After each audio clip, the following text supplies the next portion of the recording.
No, we are moving into our own gall darn and all the close to words I can't use church building, my friends.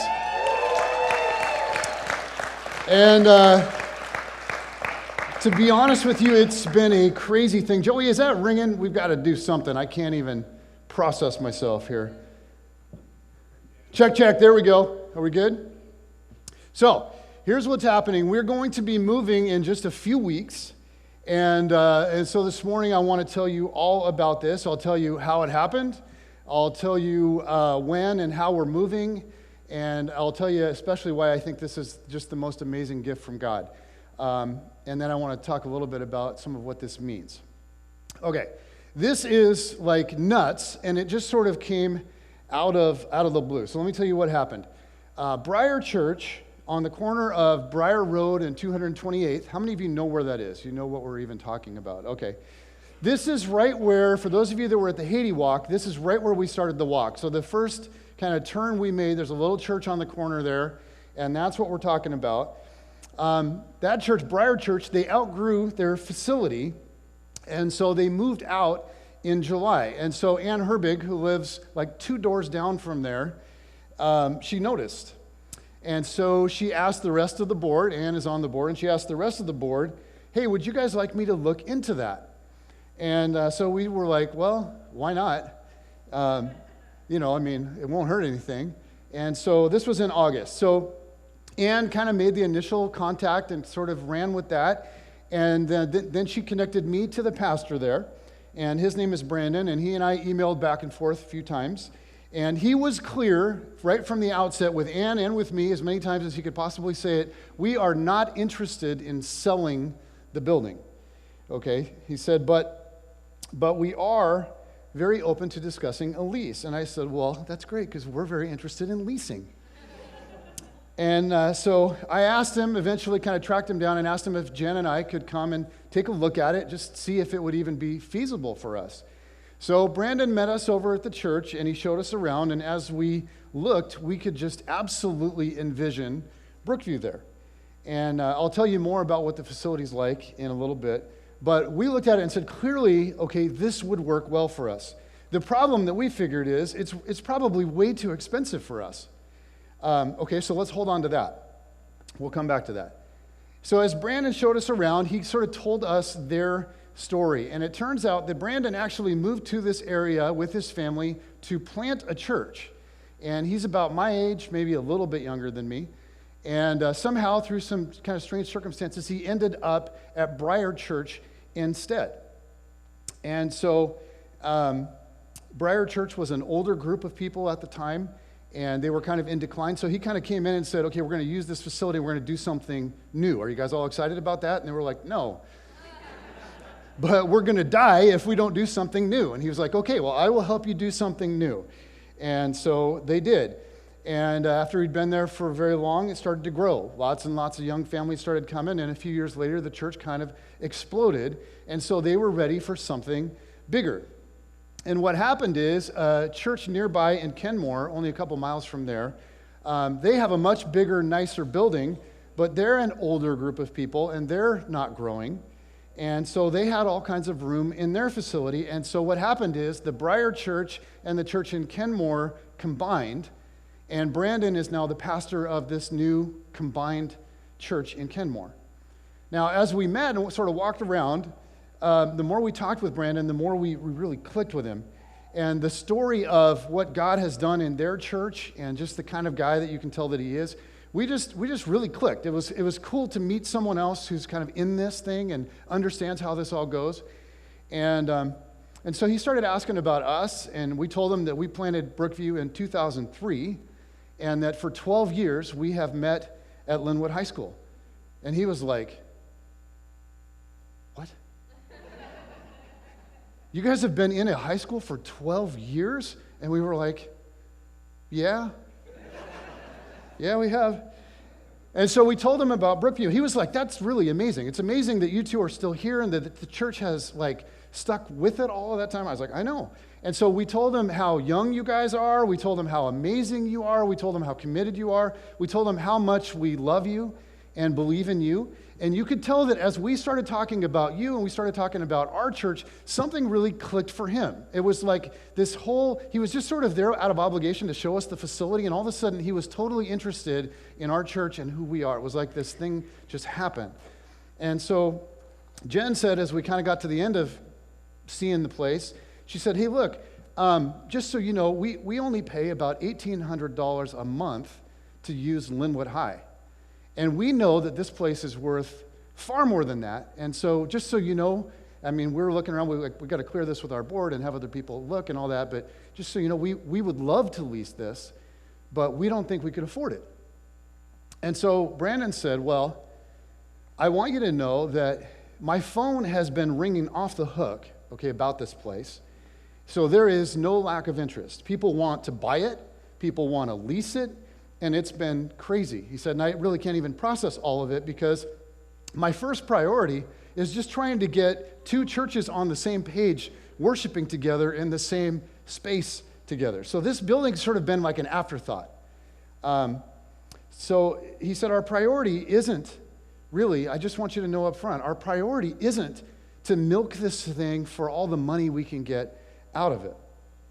We want this to be used for God's kingdom. We want the gospel preached here. We want the community impacted. We want this space used for the glory of God. And so we're not just going to take the highest bid. And so Jen and I were like, oh. And it's like, what is it, Lloyd Christmas? So you're saying there's a chance. So we're like, all right. So we said, all right, well, how about we have our board look at our finances, mull this all over, maybe put together a lease proposal, and then send it back to you guys. And Brandon said, perfect. Okay, so to make a long story short, our board met in September, and we discussed this, and we prayed like crazy about it, and we thought a ton about what sort of offer we could make as far as a lease goes. And then we put together that proposal. We sent it to them. They countered it slightly, but not very much. And to make a very long story short, we met in October with them, and we have come to terms on a lease. So, guys, this is happening. And it is amazing. So, okay, here's the timeline. Hold on to your head. Here's the timeline. We will take over occupancy November 1st. Next Sunday is when that is. Our first service in the new church will be November 15th. And so we will move out of Linwood after church on November 8th. And so we'll need all of you that have trucks and vehicles that can carry stuff. We're just going to do like a train of ants, and everyone's just going to pack something up, and we're just going to load it out and take it over there and divide it up when we get over there. It's going to be awesome. And here's just a little bonus. This is kind of a cool thing. They're going to let us use it tonight to do Ignite. So, come to Ignite and check it out. And we're going to have it starts at 6. We're actually going to start the thing about 6:15. So first 15 minutes of it will be you guys just being able to kind of mull around and look things over. And then we'll meet. And for those of you that don't know what Ignite is, it's like a town meeting sort of thing with our church. And we talk about what's going on with our church. And then we pray together and we worship. And so that's what we're going to do. We're just going to do it in our new church building. What? And I'm sure that some of you are sitting here going, this is cool, but I got questions. Like, what would be the format for me to ask my questions? Ignite. Come to Ignite. That's what it's for. That's a big reason we have it, is for people to be able to ask questions about stuff. Okay, now, like I said, it's on Briar Road and 228th. And let me just show you a little bit of what it looks like. As you can see there, this is the sanctuary on the inside. And it's cool because a few years ago when this guy came in, he said, we got to overhaul this place. And they decided to give it this kind of cool, rustic sort of urban feel to it. And they renovated it. They put in this lighting. They put the pallet wall in the back. The pastor actually did that himself. He took pallets that, and he built that wall back there. And I just think it's like super cool. It seats about 150 in there. And right now in here, there's probably about 140 chairs. So we're going to fit in there pretty nicely. The facility is very modest and very humble. I don't want to overbill it. It's not that big, 7,000 square feet. It's very modest, very humble. Here's what it looks like from the outside for those of you that don't have an image of it in your mind. It's nothing grand. There's really two buildings. There's this upper building, which is the sanctuary where you go in. There's a foyer inside of that area that's kind of medium sized, and then there's the sanctuary. And then the lower building is where we'll do all the kids' church stuff. And so that lower section there that looks like a bomb shelter, that's where we're going to stuff away all of our kids. And this is kind of cool. There's a kitchen in there, like a full-size kitchen, and so now just so you know, the picture right here, it makes it look like the ceilings are like 5 feet high.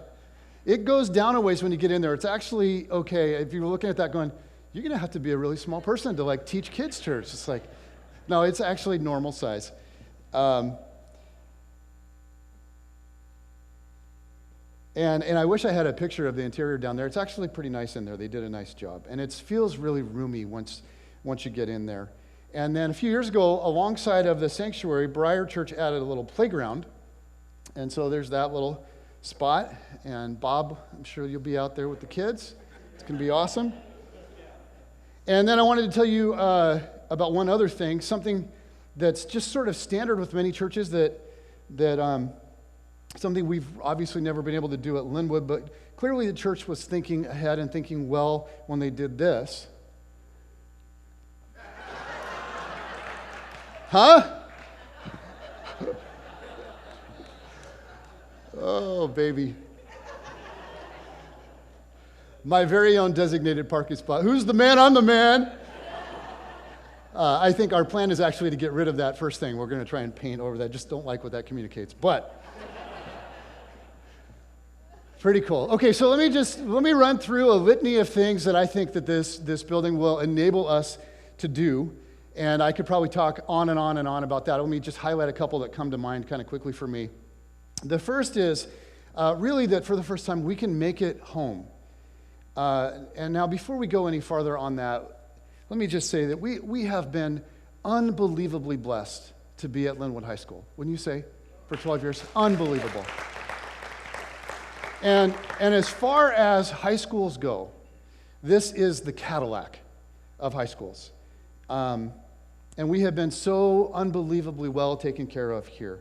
You know, we're able to store all of our stuff on site and not have to bring a truck and unload all of that from the outside. And, you know, all of our chairs are stored here. It's just an amazing, amazing thing. And we are so lucky to have had that. And as you all know, Dale is the absolute best custodian on the planet.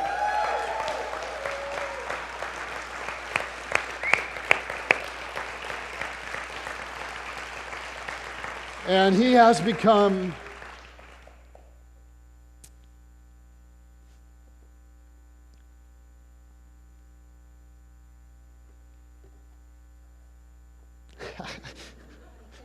you get to sit down, I don't get to sit down. It's been a big deal having you, Dale, and you're part of the family. And this is the only sucky part about this to me. I'm so excited about what we're doing, but Dale, it's hard. We love you. And some of you don't know that not everybody in a public school setting likes the idea of a church being in the school. And so people are always coming up with reasons why churches shouldn't be there. And Dale has taken so many bullets on our behalf to smooth all of that out that we don't even know about, we don't have to stress about, but he does. And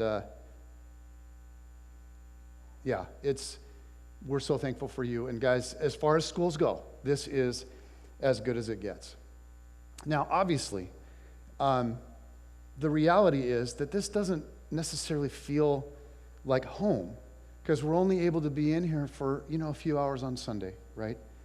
We're not able to necessarily decorate this the way that we want to get it kind of looking the way that we want. We can't make it feel the way that we want. We really can't make it home. We are guests here. We've always been guests here. But at the new facility, okay, there is so much that we can do. And it's kind of mind-blowing to me to think about. I mean, we can control lighting, which those of you that have the sun in your face right now can really appreciate that. We can make this thing feel and look the way that we want. We can paint, we can landscape, we can decorate. Guys, we can make the space our own.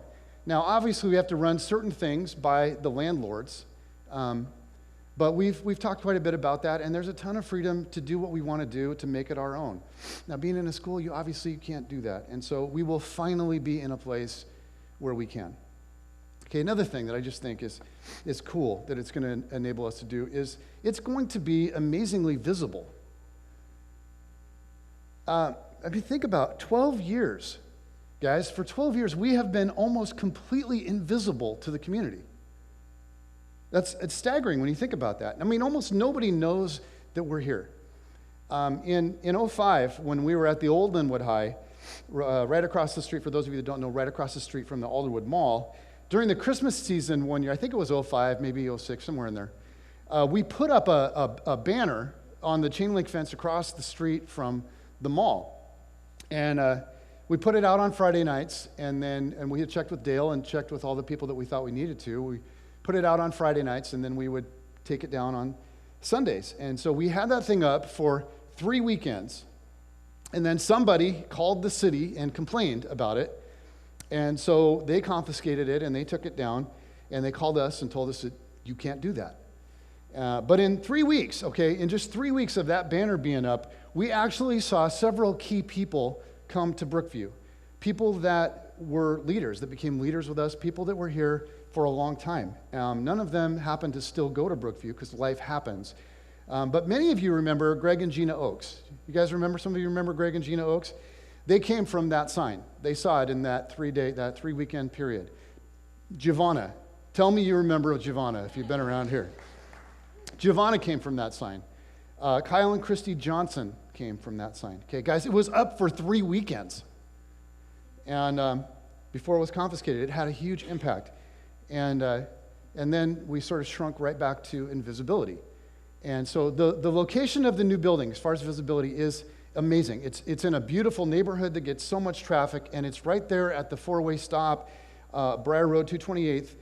We were actually over there looking at the facility a few nights ago at around 5 o'clock, and it was like Field of Dreams. I mean, the cars lined up at that four-way stop. I mean, everyone has to stop there. It's sort of the hub of Briar. You have to use that to get to Kenmore. You have to use it if you want to get to I-5, 405. You have to go through that spot. And so the visibility there, can you guys picture this with me? Like, we have signs out. People know that we're there. The visibility is just going to, like, signs, here we come. Like flashing signs. Like Jeff Satterthwaite's going to put on a bear costume and get out there. We will be invisible no more. Okay, another fantastic thing. The building's going to enable us to do much greater outreach. And I think about some of the stuff that we already do, really well. Things like soccer club and things like the Haiti Walk, Purely Haiti. And I think about the ability that we now have to actually link a church building to those kinds of events. Like when we do our Purely Haiti Walk, we could very easily connect that to what's happening at the church and make that more obvious for people that are coming to do that. Think about the soccer club. We could, instead of doing that where we've done it, we could do it at Briar Park, which is right next to the church, and then we could connect it to some stuff going on at the church. And we've had tons and tons of kids and families that are not Brookview kids and families that have attended that stuff. So, and you think that's just stuff that we already do. The options for doing outreach have just increased exponentially. Or how about this? A place of our own allows us to be hospitable to other community groups. How about that? Like a volunteer from a Girl Scouts group has already reached out to me. They have met in the building before and are interested in meeting, and they're wondering if they might still use it. And I said, no. It's ours. What are you thinking? We've been waiting 12 years, and you want to just come on into our building. No, there's recovery groups in the community that want to meet there. And so, I think about how awesome is that to be able to serve? I was thinking about many of you have been involved with Young Lives, and the ministry is just a great ministry to teen moms. And several of you have been involved in that over the years. And maybe you need a place to meet sometimes. And so I just thought maybe we have a spot where you could do that. This was kind of interesting. Jen and I went to City Hall, which is, by the way, just like on the other corner of the four-way stop there. And we went in there to look at the codes and get the codes for signs, because we're like, how big of signs can we get? And without you guys being upset. And when we went in there, she's like, oh, you guys are moving into the church right there? She's like, oh, it's been vacant, and we're so glad somebody's moving in. And she started asking questions, and Jen told her, we do the Purely Haiti thing. She says, oh, we love that, and we love Ann, who comes in and, prepares for that. And, she said, wait, that's so cool. And she said, we're so glad that the church won't be vacant, but, like, this is even cooler that it's you guys. And so then she went on, and she said, the church used to be the site, the emergency evacuation site for Briar Terrace Middle School. So if some, horrendous thing happened, that's where they would take all the kids to. But now it's vacant, and so they can't really use it for that. And she said, if you guys are moving in, maybe you could talk to them about that. And we were like, oh man, that would be awesome. So Jen called the middle school this last week, and we're starting the conversation with those guys. Now, do you guys see what I'm saying? There's so much we can do to use the facility to serve others. And I think Jesus would really be in favor of that. So another kind of random thing about the building is that I just think is awesome is we'll be able to worship in like a smaller, more appropriate space. And some of you might get like, that's kind of petty. But I think this has been a big deal for us over the years. We have always sort of felt like this little tiny group of people in this vast space. And so here's, we've done what we can. Obviously, you look and you go, we've done what we can to try to make it feel more intimate. But the truth is, both the old and the new high schools they haven't been super intimate for us. We're like this little tiny group, maybe 70 to 120 adults that in a space that could easily fit several hundred. And so it just feels so often like we get swallowed up by the space. And so here's what excites me, is the feeling, just the energy of the feeling of us being in a room that actually fits who we are. Like hearing everybody sing, just feeling the energy from that. I think it's just going to be awesome. I think it will dramatically affect how church feels. And then I just want to give you one more thing. And like I said, we could probably talk about hundreds more. But I just want one more thing, and that is for Jen to come up and tell you about it. And it's simply this. The new space will allow us to serve our kids better. And so she's so excited about it. So, hi, babe. Hi. I'll get out of the way. How'd I do, Joey? Test, check. Check, check.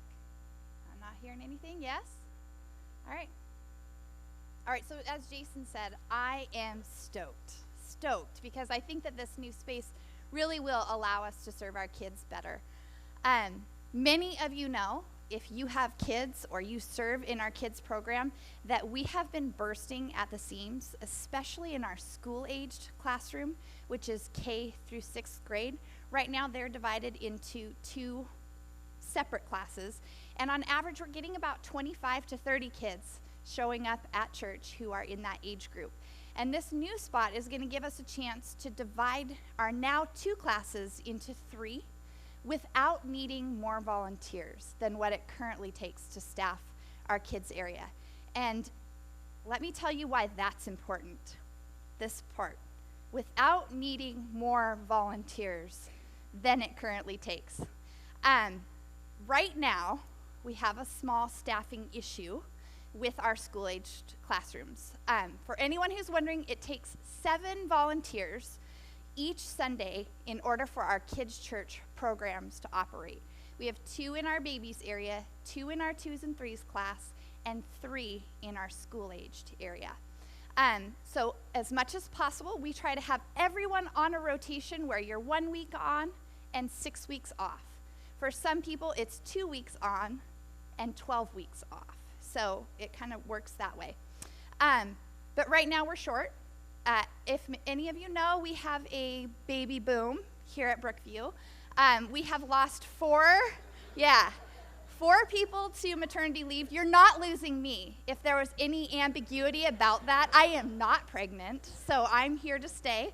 But we're going to soon lose 4 more. And it takes 49 total volunteers to make that ministry run in an ideal situation. So if you have always been wanting to help with our kids' programs, the time is now. We have the most need in our school-aged classrooms, and so it just seems, since I'm up front here with the microphone, I might as well give you my plea. Can you help us? If you've been thinking about it, here's what I want you to do. Nudge the person next to you and say, hey, you should volunteer to teach in kids' church. Okay, go ahead. Nudge. Nudging. I'm not hearing the words, hey, you should volunteer for kids' church. Okay, and then if you don't want to, you can just tell the person next to you that you can't pass the background check. All right, if you're inspired to help out, you can do that. Sign up on your communication card. Say, hey, I'm interested in helping, and I promise you, I'm going to call you. Like, beat down your door. Okay, so let's shift, though. What I've noticed around here at Brookview is that young families are who we're currently reaching. That's kind of we're growing in that demographic. And I think that our ability to look and to feel more kid-friendly and it'll help us feel more confident about inviting our friends to join us for church. And it'll be a more welcoming environment for new kids and their families who are just checking out church. I don't know if this is true for you, but what I've experienced as I've hung out with parents and the subject of church comes up, and inevitably it comes up for me pretty quickly because people say, hey, what do you do for work? And I'm like, do I tell them? I'm going to tell them. I'm going to tell them what I do. Anyway, basically people often say to me, I really feel like I need church, but it'd probably be a good idea if I were to take my kids to a church. And so I'm wondering if this might provide a better opportunity, this space, for us to serve new families who are checking church out for the first time. The truth of the matter is that I believe this wholeheartedly. Our kids program and our teachers are really top notch. It's excellent, and the program we have back there is excellent. And I hear that all the time from different parents, from different people, from teachers themselves. Our content and our volunteers have been a strength for us for quite a while, and we're doing that really well. We're in a good rhythm. But I think that we have been held back a little bit by our ambiance. So as I look ahead at a space where it can look inviting to parents and kids, I'm excited to see how God might use this to help us reach more kids and their families. So we're going to continue to do what we do, but we're going to shift some of our focus on really making our space visitor and kid-friendly. And I'm really excited about that.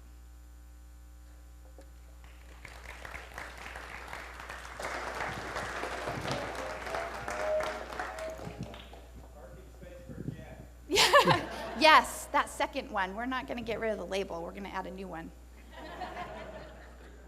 Mr. and Mrs. So, hey, I forgot to mention, too, with Ignite, there's going to be, we didn't put flyers in the bulletin about it because we didn't want to, spoil the surprise. But there will be flyers that will be handed out as you guys are kind of making your way out this morning. If you don't know where the church is and you're wanting to go tonight to Ignite from 6 to 8. A couple of things as we move over that I think are really important for us to keep in mind. Because who we are, I love who we are, and I don't want us to lose who we are in the process of this. And this can be a big thing. This kind of a move and this kind of change of culture can be a big thing. And so I have a couple of things that I want to keep in mind for us, and I just want to highlight 2 of them. The first is that it is absolutely critical that we stay unified. One of the things that's always kind of made me sad is that I watch churches split and churches have horrendous conflicts over things that are related to their building.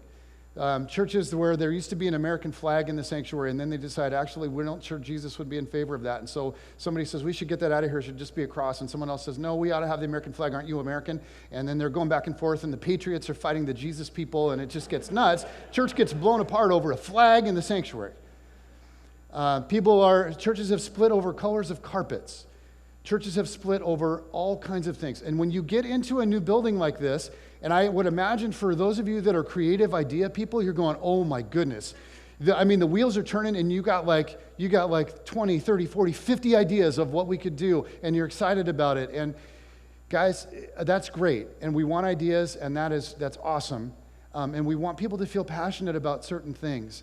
But if we don't go into this thing recognizing that we still need to be unified and we need to be gracious, it's going to be really easy to start bickering about if we're going to change the color of the building. Well, why that color?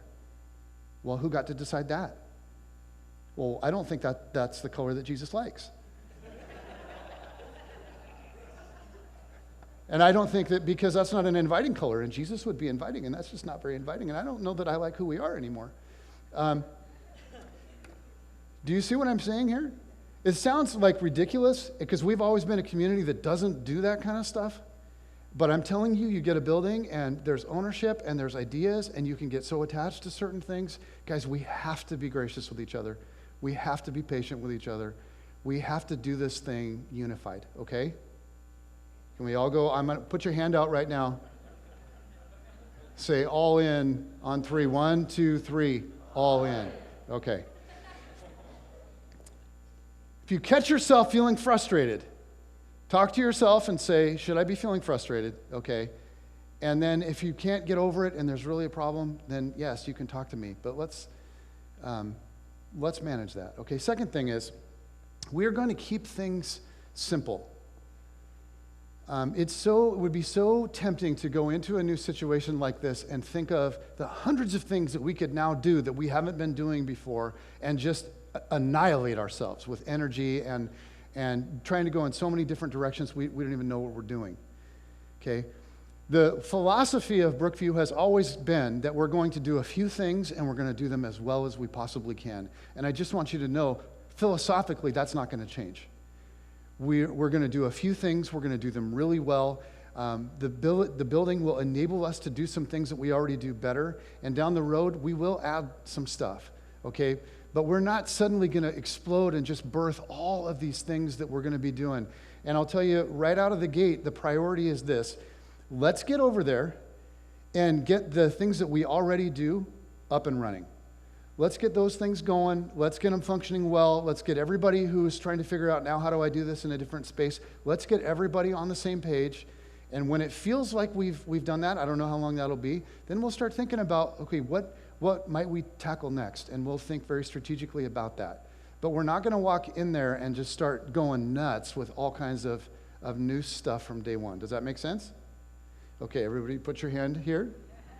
All in on 3. 1, 2, 3. All in. Okay. That's going to be a big deal for us. Now, if you have ideas, we want to hear ideas. And we'll talk about appropriate channels for that and how we will go about that. We'll talk about that at Ignite, in fact, tonight. And many of you are going to have great ideas. In wrapping up this morning, I want us to think just for a second. I don't want us to lose the wonder of this, because I want us to just think about how insanely crazy this is, how out of the blue it is that this happened. We have thought about, for those of you that are wondering, yes, we have thought about our own building for years and years. The problem, of course, is that it is just completely unaffordable. Whether it's a church building or like warehouse space somewhere, to get enough space for us to do church services, enough space for us to be able to do kids ministries, enough space for people to be able to park their cars. Because I've noticed when people come to church, they like to bring their cars.